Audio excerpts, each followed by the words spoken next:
Here's an update on my 1969 Chevy pickup. Been working this week on a fiberglass box for speakers.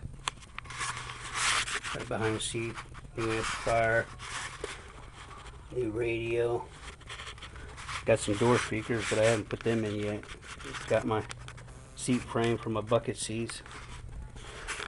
Here are the bucket seats. I tried to dye them with some vinyl and fabric spray, but there must be something in the fabric and stuff that's keeping it from sticking good, so it's starting to come off.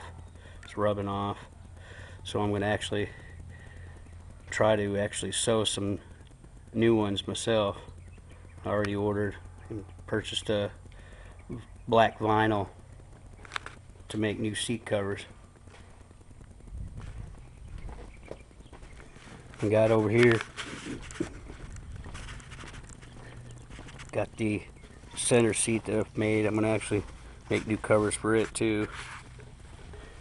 It'll have a cup holder and a little storage on the top of it. Be working on it. And I found out a little bad news. I've been having a water leak, and I finally tracked it down to a crack in the block just below, about an inch or so below where the heads bolt to the block.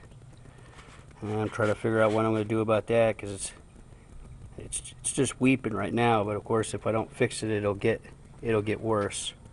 So I either need to try to fix it or replace the block. But this block's been all rebuilt and everything. I really don't want to replace it. Not to mention, it's not easy to always that easy to find a good 350 engine. So, well, I might be putting some pictures in along with this video to show the steps of my building my speaker box. All right, thanks for watching.